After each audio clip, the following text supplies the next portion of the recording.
Good morning class, myself Shweta Srivastava and I am your computer teacher। बच्चों previous lecture में मैंने आपको tele communication के बारे में बताया था। आज का जो आपका टॉपिक है वो है types of serial transmission. Transmission कितने टाइप्स के होते हैं? There are two types of serial transmission. दो तरह के होते हैं, synchronous and asynchronous. Both are the transmission use bit synchronization. दोनों ही तरह के ट्रांसमिशन को हम बिट सिक्रोनाइजेशन कहते हैं। Bit synchronization is a function that is required to the determine when the beginning and the end of the data transmission occurs. जो इस टाइप के सिक्रोनाइजेशन होते हैं उनका काम होता है जब भी जो भी आपका क्या कहते हैं ट्रांसमिशन हो रहा है उसकी स्टार्टिंग और एंड में। Bit synchronization help the receiving computer to know when data begin and end during a transmission. ये क्या कंप्यूटर में किसी भी डाटा को रिसीव करने और उसको ख़त्म करने के लिए किया जाता है। Therefore bit synchronization provide a timing control. First देखो इसमें असिक्रोनाइज ट्रांसमिशन, ये क्या होता है? Asynchronize transmission send only one character, ये एक ही करेक्टर एट अ टाइम देता है। Where a character is either a letter or alphabets or number, ये लेटर्स भी हो सकते हैं और नंबर्स भी हो सकते हैं। It send one byte of a data eight a time, एक ही बाइट का डेटा एक ही समय में जाता है। सेकेंड पॉइंट देखिए, bit synchronization between two devices is made possible using the start bit and stop bit. इसके लिए दो डिवाइस का होना चाहिए जिसमें एक स्टार्ट बिट होती है और एक स्टॉप बिट होती है। Next, start bit indicates the beginning of a data. जो स्टार्ट बिट होती है वो डेटा को स्टार्ट करती है। alerts the receiver to the arrival a new group of bits। a start bit usually 0 is added to the beginning of each byte। Start bit के beginning में हम केवल 0 को ही ऐड करते हैं।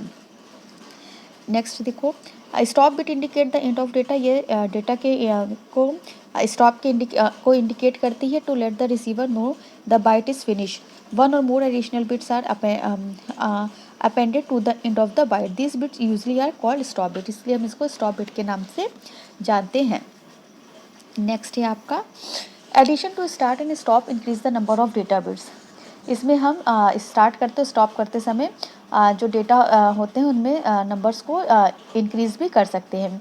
More bandwidth is the consume in asynchronous transmission. There is a idle time between the transmission of different data bytes. Its idle time is also known as gap. जो भी idol times होता है वो gap कहलाता है। The gap or idle time can be of varying interval. This mechanism is the called asynchronous because अब at byte level sender and receiver need not be synchronize. अब इसके बाद आपका आता है application of asynchronize transmission. Asynchronous transmission is well suited for the keyboard, type terminal and paper tape device. The advantage of the method is that it does not require any local storage or terminal or the computer or transmission take place character by character. Second देखो, asynchronize transmission is the best suited to the internet traffic. इसका जो main इस्तेमाल होता है, जो best इस्तेमाल होता है वो हम इंटरनेट में करते हैं। This types of transmission use by the modem, इसके लिए हमें मॉडेम का यूज़ करना पड़ता है। इसके एडवांटेज क्या क्या हैं? The method of a data transmission is cheaper, ये बहुत ही चीपर होता है, इससे कॉस्ट बहुत कम होती है अगर आप कंपेयर करेंगे सिंक्रोनाइज से। If lines are short, synchronous transmission is better because the line cost would be low and idle time will not expensive. Second, in this approach each individual character is complete in itself, therefore if character is corrupted during the transmission is successor and the procedure character will not be affected. Next, it is possible to transmit signal from source having different bits rate। ये किसी भी signal से किसी भी bits के rates में जा सकता है। The transmission can start as soon as data byte to be transmitted because available. And next है moreover this mode of a data transmission in easy to implement. इसको हम इम्प्लीमेंटेशन बहुत आसानी से कर सकते हैं। अब इनके कुछ डिसएडवांटेज भी हैं, उन्हें ध्यान दीजिए। This method is less efficient, ये जो मेथड होता है बहुत अच्छा नहीं माना जाता, स्लो होता है और इसमें क्या होता है एक्स्ट्रा बिट्स वगैरह भी का यूज़ किया जाता है। सेकेंड है successful transmission inevitably depend on the recognisation of the start bit. This bit can be missed or corrupted. कभी कभी क्या होता है स्टार्ट बिट में कुछ चीज़ें मिस हो जाती हैं। अब नेक्स्ट है इसमें synchronize transmission. Synchronizes transmission does not use start or stop bit, इसमें स्टार्ट और स्टॉप बिट का इस्तेमाल नहीं होता है। In this method bit stream is combine into the longer frame that may contain multiple bytes. इसमें जो भी message होता है वो एक लंबे उस फॉर्म में जाता है, जैसा आपके डायग्राम में दिख भी रहा है। देयर इज नो गैप, इसमें किसी भी गैप की जरूरत नहीं होती है, तुरंत का तुरंत मैसेज आगे बढ़ता चला जाता है। In the absence of start and stop bit, bit synchronization is established between the sender and receiver by timing the transmission of each bit. Since the various bytes and place on the link without any gap, इसमें जो भी link जाता है उसमें gap नहीं होता. It is the responsibility of receiver to separate the bit stream into the bytes so as construct the original information. In the order received, the data error free, इसमें कोई भी डेटा जो होता है वो एरर फ्री होता है. The receiver and the sender operate at the same clock frequency, इसमें जो सेंटर भेजने वाला होता है, जो रिसीवर प्राप्त करने वाला होता है, रिसीव होता है, उसमें दोनों की टाइमिंग सेम होती है. Application of synchronized transmission. Synchronized transmission is used for high speed communication between the computers. Advantage क्या है? This method is faster. ये जो method होता है वो बहुत ही faster होता है, इसमें extra bits का इस्तेमाल नहीं किया जाता है. Disadvantage इसके क्या होते हैं? It is costly as compared to the asynchronized methods. ये थोड़ा सा महंगा होता है. It's require local buffer storage at the two end of a line to assemble the block, and it's require the accurately synchronized clock at both end. And next the sender and the receiver have to operate at the same clock frequency, इसमें जो sender और receiver होता है दोनों की clock frequency same होती है. अब आते हैं ट्रांसमिशन मीडिया. ये क्या होता है? बाय ट्रांसमिशन मीडिया और communication channel of a network it is mean that the connecting cables और कनेक्टिंग मीडिया. जब हम ट्रांसमिशन मीडिया या कम्युनिकेशन चैनल से जो नेटवर्क के थ्रू जुड़ते हैं तो इसका मतलब होता है कि हम एक दूसरे के साथ चाहे केबल के थ्रू कनेक्ट हो चाहे मीडिया के थ्रू कनेक्ट हो.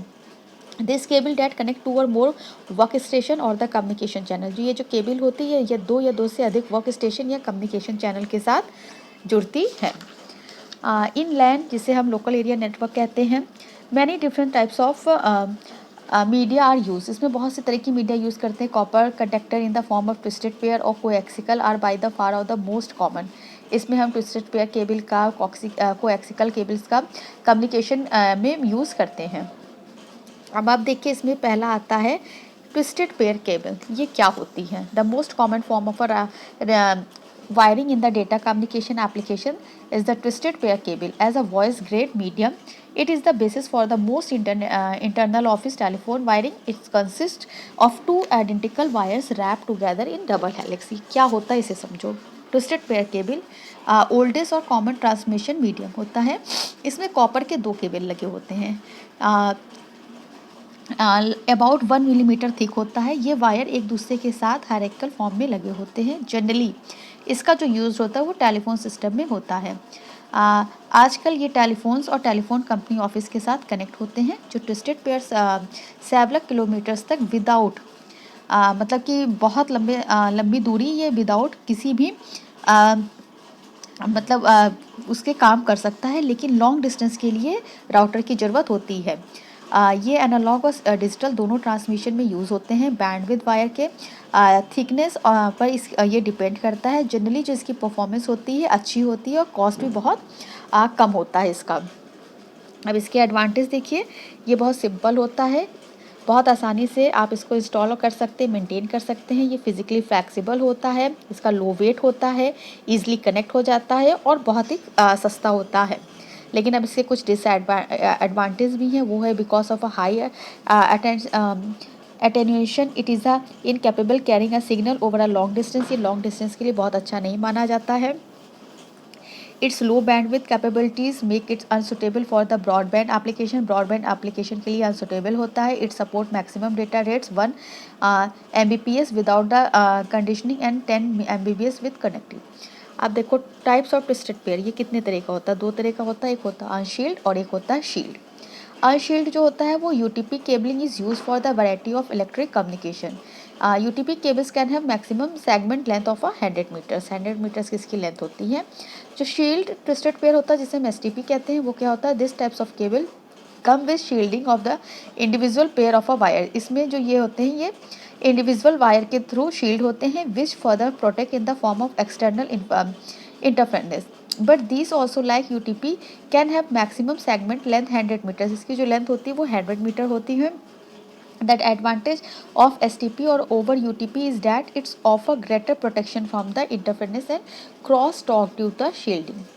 अब हम आते हैं नेक्स्ट कोएक्सिकल केबल. ये क्या होता है? This types of cable consist of a solid wire core surrounded by one or more foil or wire shield, each separated by some kinds of a plastic insulator. The inner core carries the signal and the shield provides the ground. The coaxial cable has high electrical properties and it's suitable for a high speed communication. ये क्या होता है इसे देखो.